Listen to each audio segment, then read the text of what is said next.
Sorry, my question is, for 5 season, it's been more of shown from Dean's point of view. I was wondering when there would be the time when they show more about Sam's point of view. Yeah, me too.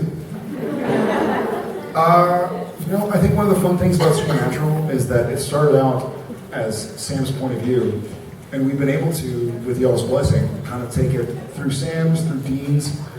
There aren't a lot of shows or movies or trilogies, or even if you take Harry Potter, which is 7 books or 8 movies, it's still 16, 17, 18 hours. We have 200 hours of film to watch, to study, to be a part of. And so I feel like we've been able to kind of study everybody's point of view. I think, for me, I'm okay with it being Dean's point of view or Sim's point of view. I'm just excited as a fan to learn more, I guess, about what's going on and who sees what.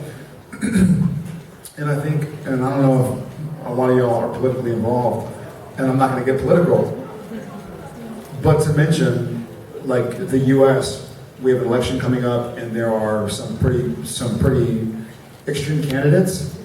So I'm going to be as neutral as possible.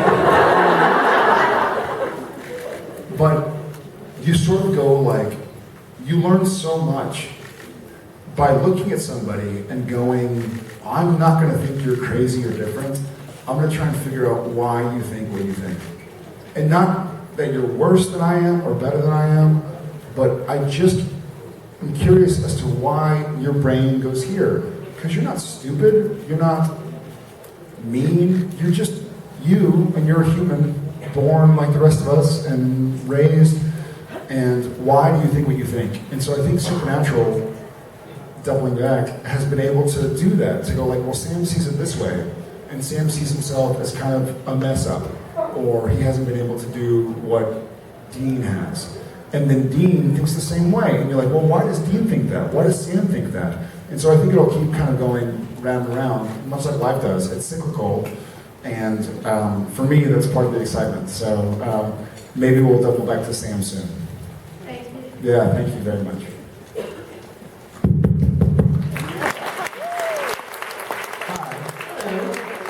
You have a new showrunner, and this is going to be your 4th showrunner on the show, and you've done other shows. I was just wondering, in your mind, what are the traits of a good showrunner, and what are you hoping for going forward? You don't have to name it. I was afraid somebody would ask me that. The traits of a good showrunner are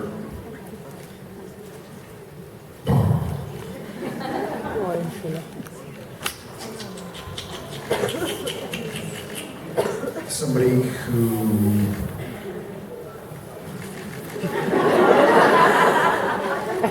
I'm actually really thinking. Can we play rock, paper, scissors? The traits of a good showrunner are somebody who has a great idea, a great plan, but they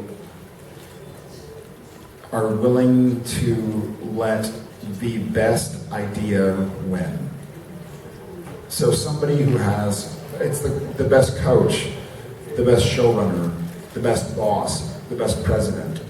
If somebody says, hey, I'm a genius, I'm gonna call this website the Facebook, and somebody else who's nobody says like, just call it Facebook, and they go like, yeah, you're stupid, that's not my idea. You know, like somebody who listens, somebody who has a plan, and somebody who has a vision, but somebody who realizes, and I'll take this from Bill Clinton, he said, nobody's right all the time, and even a broken clock is right twice a day. So that idea, somebody who has a very clear picture of what they want to do, but has a very open ear, or open pair of ears about other ideas. And for some reason this just came up. We did an episode this year called, not Real Meat, Red Meat, where Sam gets shot. And our director, Nina Lopez Corrado, she had a very clear picture of what she wanted. And she could have, if no one said a word, she could have directed a great episode. But every now and again, we'd be like, hey, Nina, can I do this? And she'd be like, yeah, absolutely.